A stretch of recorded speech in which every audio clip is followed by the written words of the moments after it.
네, 할렐루야. 네, 찬양의 자리, 말씀의 자리, 기도의 자리에 나오신 여러분들을 주 안에서 환영하고 축복합니다. 네, 우리 함께 옆 지체들 바라보시면서 이렇게 인사할까요? 사랑합니다, 축복합니다. 인사하겠습니다. 사랑합니다. 축복합니다. 네, 사랑합니다, 축복합니다. 네, 주님의 은혜를 구하며 이 자리에 나오신 모든 성도님들 가운데 하나님의 사랑과 은혜가 가득하기를 소망합니다. 네, 오늘은 함께 사사기 말씀을 살펴보려고 하는데요. 그 전에 먼저 함께 사사기 이전의 맥락을 우리가 먼저 잠깐 살펴보고 함께 말씀을 나누면 좋을 것 같습니다. 사사기 이전의 성경은 여호수아입니다. 여호수아 때의 정복 전쟁과 땅의 분배가 이루어지죠. 그리고 그 이후에 이스라엘 백성들에게는 이러한 마음이 들었을 것입니다. 이제는 하나님 나라가 완성되겠구나. 이제는 정말 하나님의 통치와 하나님의 그 적과 꿀이 흐르는 그 땅을 누리면서 살겠구나 라는 기대감이 이스라엘 백성들 가운데 들었을 것입니다. 그렇게 이제는 적과 꿀이 흐르는 땅을 만끽하면서 하나님의 사랑과 은혜를 누리면서 사는 것만이 그들에게 남았던 것이죠. 그런데 우리가 모두가 알듯이 정작 그 현실은 그렇지가 않았습니다. 이방 민족들의 침략을 받고 또 고통당하는 것이죠. 자, 이러한 맥락 속에서 사사기가 진행이 되는데요. 자, 그렇다면은 하나님의 명령에 따라서 그 약속의 땅을 정복하고 그 약속의 땅을 분배받았던 이스라엘 백성들은 대체 왜 이방 민족들의 침략을 받고 왜 고통을 당했을까요? 자, 왜 그렇습니까? 바로 그들이 여호와를 버리고 그들을 구원하였던 그 여호와를 버리고 이방신을 따랐으며 그리고 그렇게 이스라엘 백성들이 수많은 세월 동안 하나님을 배반하고 하나님을 배신하였기 때문에 그렇게 주변 나라들로부터 고통을 받게 된 것입니다. 자, 하지만 하나님의 사랑은 그들을 향해서 멈추지 않았고 그들이 고통 속에 부르짖을 때에 하나님께서는 바로 사사를 보내셔서 이스라엘 백성들을 구원하신 것이죠. 자, 이렇게 사사기는 하나님에 대한 이스라엘 백성들의 불순종, 그리고 이방 나라의 침략, 고통의 부르짖음, 하나님의 구원이라는 이렇게 네 가지 사이클이 반복되어서 나타나는 성경이 바로 사사기 말씀입니다. 그리고 이런 불순종과 자기의 소견에 옳은 대로 행하는 모습이 오늘날 우리가 살아가는 시대와 유사하기 때문에 많은 성도들에게 공감을 얻곤 하는 것 같습니다. 자, 그래서 오늘은 바로 이 사사기 중에서도 우리가 함께 6장에서부터 시작되는 기드온 사사의 스토리를 살펴보면서 또 우리를 통하여 하시고 싶은 말씀, 오늘날 우리에게 하고 싶은 말씀을 함께 이 말씀 안에서 우리가 함께 살펴보기를 소망합니다. 자, 우리 함께 먼저 사사기 6장 1절 말씀을 읽도록 하겠습니다. 함께 읽겠습니다. 시작. 이스라엘 자손이 또 여호와의 목전에 악을 행하였으므로 여호와께서 7년 동안 그들을 미디안의 손에 넘겨주시니. 아멘. 자, 사사기 6장부터는 이제 이전의 사사기의 사이클이 진행되는데 또 다른 사이클이 시작이 됩니다. 함께 본문을 읽은 것처럼 이스라엘 자손이 또 여호와 앞에 여호와의 목전에 악을 행하였다라고 하면서 6장이 시작되는 것이죠. 하나님의 말씀에 순종하고 그분을 사랑해야 할 이스라엘 백성이 하나님을 떠났고 하나님의 말씀을 무시하며 또다시 악을 행하는 그런 시대가 다시금 시작된 것입니다.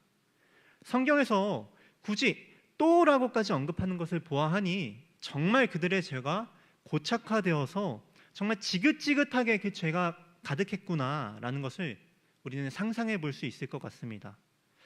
자, 이때 한번 사사기의 흐름을 생각해 보면 좋을 것 같습니다. 좀 전에 말씀드렸듯이 첫 번째 단계는 이스라엘의 불순종, 두 번째 단계는 심판, 이방 나라의 침략이죠. 세 번째 단계는 고통의 부르짖음, 네 번째 단계는 그 사사를 통한 구원이죠. 자, 이스라엘이 하나님께 또 악을 행하며 불순종을 했습니다. 그러면 이 다음에 나오는 단계는 무엇입니까? 심판이죠. 하나님께서는 이스라엘의 불순종 앞에서 진노하시면서 심판하시는 것입니다. 그래서 이스라엘을 미디안이라는 이방 나라의 손에 넘겨주시는 것이죠. 이런 상황 속에서 하나님은 이스라엘을 바로 미디안의 손에 넘겨주시면서 하나님께서 이스라엘을 보호하는 것을 그만하시고 미디안의 손에 내버려 두시는 선택을 하십니다. 원래는 하나님께서 그분의 강한 손으로 이스라엘을 지키셨지만 이번에는 그렇게 하지 않으신 것이죠. 그렇게 이스라엘은 미디안의 압제를 받기 시작을 합니다. 그렇게 6장 2절부터 6절까지의 내용을 보면은 그 미디안의 침략이 얼마나 심했는지, 그 미디안의 압제가 얼마나 심각했는지가 나옵니다. 그렇게 이스라엘 백성들은 미디안 족속을 피해서 산으로 가고 구멍과 산성을 만들어서 피신을 가기도 하고요. 또 그뿐만 아니라 미디안과 함께 다른 민족들도 함께 오면서 이스라엘 땅에 있는 모든 곡식과 모든 가축과 모든 것들을 다 약탈하게 되는 그런 상황이 이스라엘 땅 가운데 펼쳐지는 것입니다. 오죽하면 그들이 메뚜기 떼와 같이 엄청나게 많았다라고 성경에 나오는 것이죠. 자, 이로 인해서 메뚜기 떼가 지나간 곳이 황폐해지듯이 그 이스라엘 가운데는 먹을 것이 단 하나도 거의 없었고, 그렇게 사람들은 굶주리고 고통받고 여기저기 흩어져서 살게 되는 상황 속에 처해 있다는 것이죠. 자, 그러면 이러한 상황 속에서 이스라엘 백성이 할 수 있는 것은 무엇밖에 없습니까? 첫 번째 불순종, 그 다음 심판, 그 다음 사이클이 무엇이었습니까? 부르짖음. 하나님을 향해 부르짖는 것밖에 할 수 있는 것이 없는 것이죠. 자, 우리 함께 6장 6절 말씀을 함께 읽도록 하겠습니다. 시작. 이스라엘이 미디안으로 말미암아 궁핍함이 심한지라 이에 이스라엘 자손이 여호와께 부르짖었더라. 아멘. 이스라엘 백성이 할 수 있는 것은 여호와께 부르짖는 것 말고는 없었습니다. 이렇게 사사기의 세 번째 사이클인 고통의 부르짖음이 시작된 것이죠. 여러분, 모든 사람은 익숙한 것을 좋아합니다. 그리고 한번 안정을 찾으면 기본적으로 잘 변하지 않죠. 그래서 웬만한 일이 아니고서야 사람의 생각과 행동은 잘 변하지 않습니다. 그래서 누군가가 평소와 뭔가 다른 행동을 한다고 하면은 해가 서쪽으로 떴나? 이런 말을 하고, 또는 너 무슨 일 있었어? 라고 우리가 보통 질문을 하곤 하죠. 자, 이스라엘 백성도 마찬가지였습니다. 그들 또한 지독하게 변하지 않는 죄인이었다는 것이죠. 죄가 늘러붙어서 또다시 악을 행하는 그런 상태였습니다. 자, 그런 이스라엘 백성들에게 자신들이 행하고 있는 악에 대한 인식이 있었을까요? 없을 가능성이 컸겠죠. 있더라도 무시하거나 회피하거나 넘어가는 것이 대반사였을 것입니다. 모두가 비슷한 죄를 짓고 있기 때문에, 또 죄를 지어도 아무런 심판이나 이런 것이 없었기 때문에 하나씩 눈을 감아가면서 그 죄를 넘어가면서 그렇게 죄가 고착화되었던 것이죠. 그 죄의 끝은 무엇이었을까요? 원래는 멸망과 사망입니다. 하지만 지독하게 죄를 지었던 이스라엘보다 더 지독하게 그들을 사랑하시는 하나님께서는 그들을 가만히 내버려 두지 않으시고 그들의 닫힌 눈을 여셔서 자신들의 죄를 돌아보게 하시고 막힌 귀를 열어서 하나님의 음성을 듣는 마음을 만드시기 시작합니다. 왜요? 그것만이 그들이 살 길이기 때문에. 물론 그 과정이 굉장히 고통스럽겠지만 우리는 그것이 최선의 방법임을 믿는 것이죠. 하나님은 선하시며 우리를 사랑하시는데 그렇게까지 하시는 이유, 미디안을 내버려 두시는 이유, 그 이유는 그렇게까지 하지 않으시면은 내가 죽기 때문에, 그렇기 때문에 우리를 치시는 것이죠. 물론 모든 고통의 문제를 이렇게 해석해서는 안 됩니다. 누군가의 고통을 판단하고 그 원인을 정해주는 모습은 욥의 세 친구의 모습과도 같은 것이죠. 우리는 고통 앞에서는 겸손해야 합니다.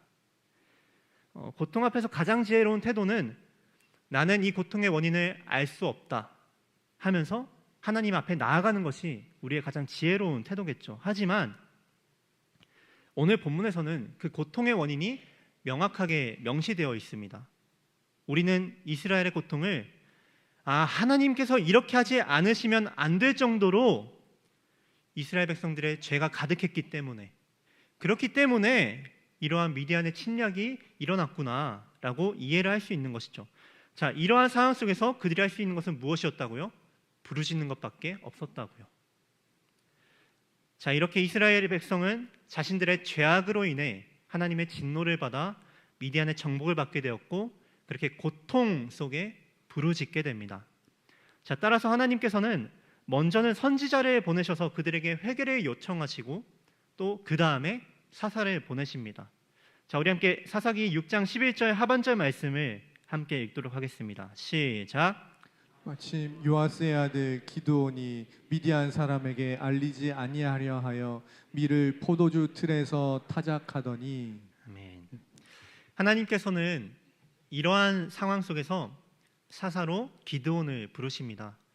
그런데 그 기드온의 모습을 11절 하반절에 보면은 정말 우리가 일반적으로 생각하는 사사와 같지는 않죠. 기드온은 미디안 사람들에게 농작물을 뺏기지 않기 위해서 밀을 그 커다란 포도주 틀에서 타작할 정도로, 그 정도로 지금 이 상황을 두려워하고 있습니다. 자, 이러한 모습은 이스라엘 사람들이 얼마나 두려움 아래에 처해 있는지를 보여주긴 하는데요. 하지만 하나님께서는 이러한 연약한 자를 들어서 하나님의 일을 하시는 분이시죠. 하나님께서는 그렇게 포도주 틀에서 밀을 타작하고 있는 기드온을 부르셔서 그에게 사자를 보내시고, 사자를 통해서 두려움에 떨어 포도주 틀에서 밀을 타작하고 있던 기드온에게 이렇게 말씀하시는 것입니다. 함께 12절 말씀을 읽겠습니다. 시작. 여호와의 사자가 기드온에게 나타나 이르되 큰 용사여 여호와께서 너와 함께 계시도다. 아멘. 아멘. 하나님께서는 기드온에게 내가 너와 함께 있다라고 말씀하십니다. 그런데 이러한 기드온의 하나님의 말씀에 대해 기드온은 뭐라고 대답합니까? 13절을 보면은 그렇지 않습니다라고 대답합니다. 하나님께서는 기드온에게 큰 용사여 내가 너와 함께한다, 내가 너와 함께한다라고 말씀하시지만 기드온은 그에 반해서 그렇지 않습니다라고 13절에서 대답을 하는 것이죠. 하나님께서 함께 하신다고 말씀하셨는데 기드온은 왜 그렇지 않다고 대답한 것일까요? 기드온의 생각은 이런 것 같습니다. 13절에 보시면요, 이렇게 말하는 것 같습니다.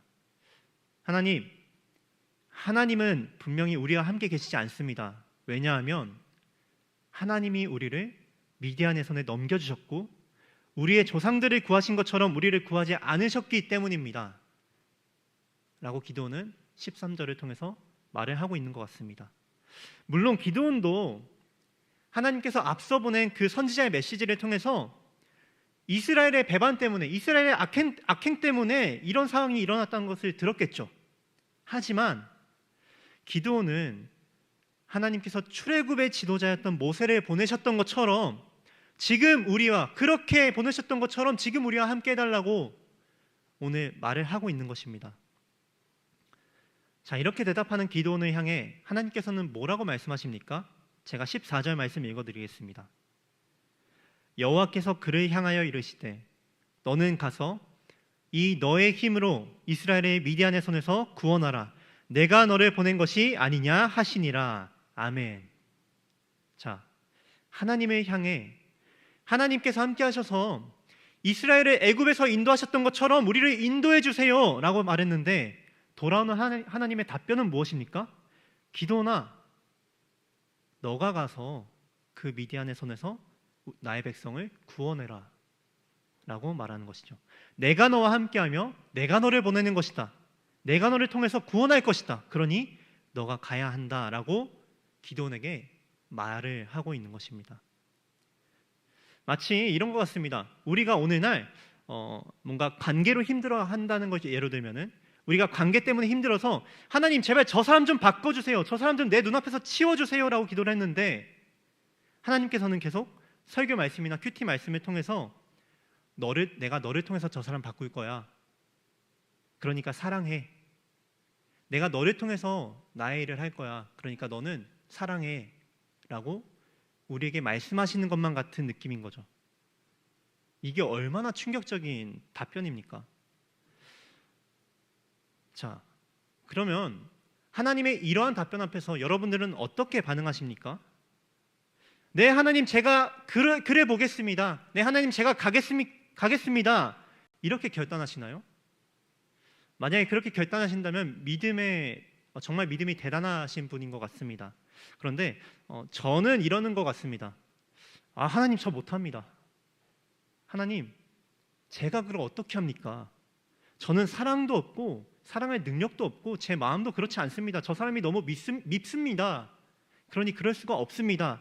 할 여유도 없습니다. 이렇게 반응을 할 것 같은 것이죠. 자, 바로 이러한 우리 반응처럼 기도원도 이렇게 반응하는 것입니다. 하나님, 저는 12지파 가운데서 별 볼 일 없는 지파고요. 아무것도 아닌 존재입니다. 제가 어떻게 이스라엘을 구원합니까? 제가 어떻게 저 미디안에서 이스라엘을 구원합니까? 라고 하나님께 대답하는 것이죠. 하지만 그 기도원보다 더 끈질긴 하나님께서는 또 말씀하시는 것입니다. 기도원아, 내가 너와 함께 할 거야.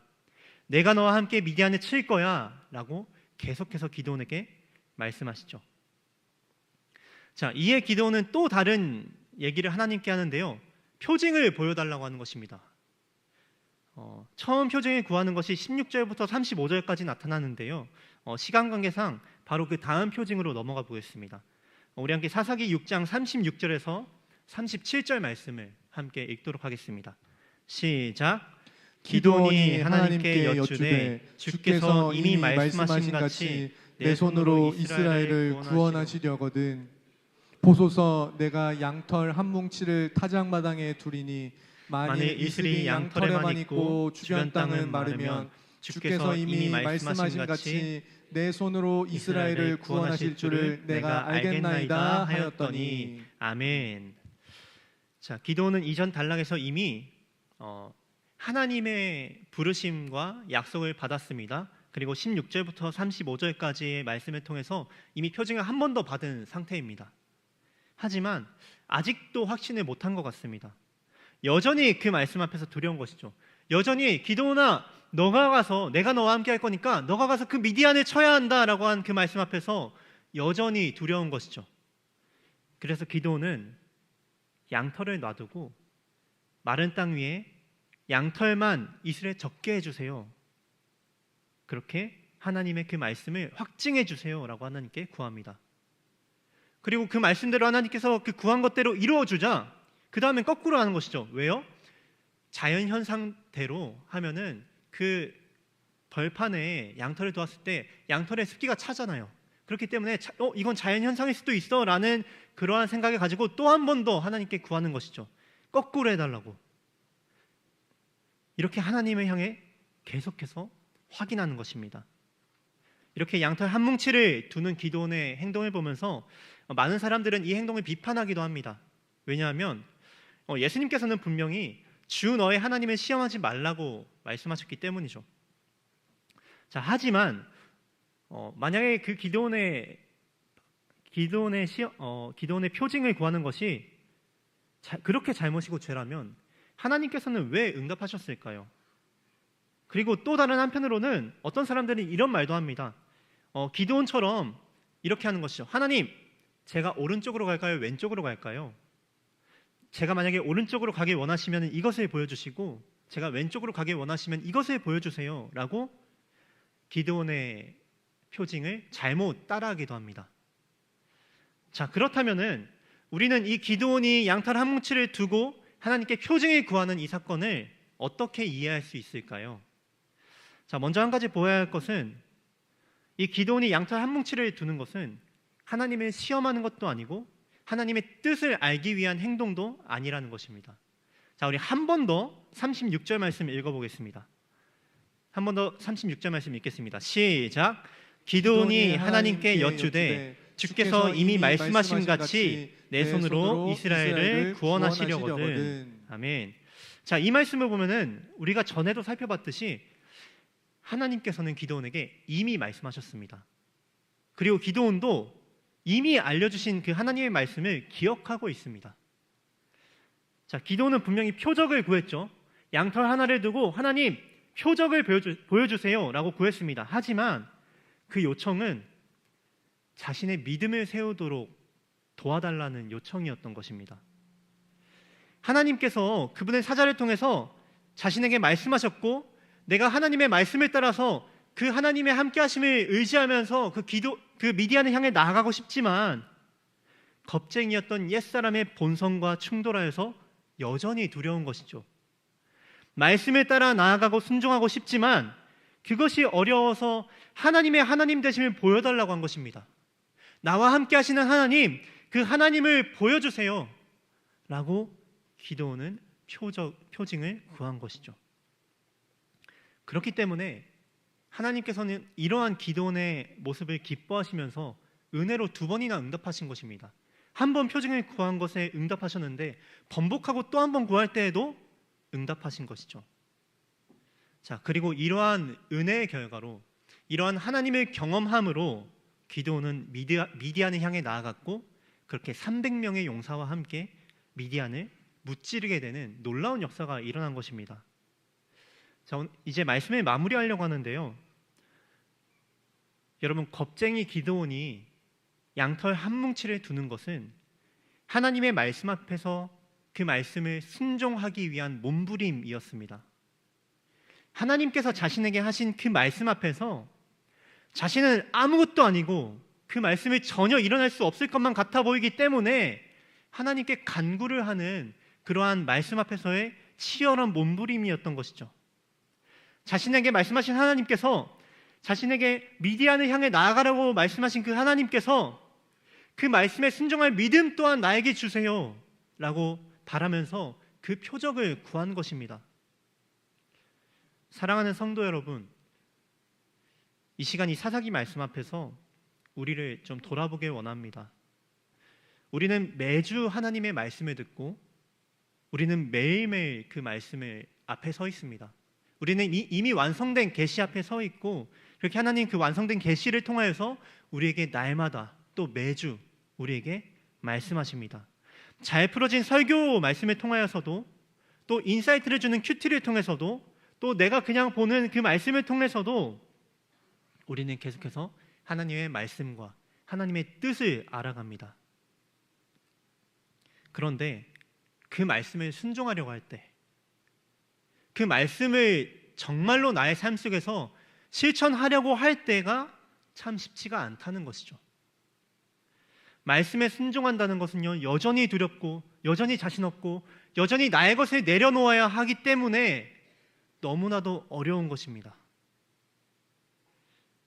그리고 우리는 보통 듣는 말씀을 그대로 실행에 옮기지 않을 때도 많습니다.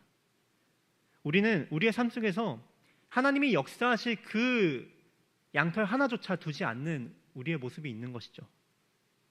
실제로 하나님께서 그 양털을 젖게 하거나 마르게 하거나 할 것조차 우리는 내어놓지 않는다는 것입니다. 자, 그러나 이러한 우리의 상황 속에서, 이러한 우리의 상태 속에서 오늘 말씀을 통해서 함께 결단하기를 소망합니다. 하나님의 능력을 구합시다.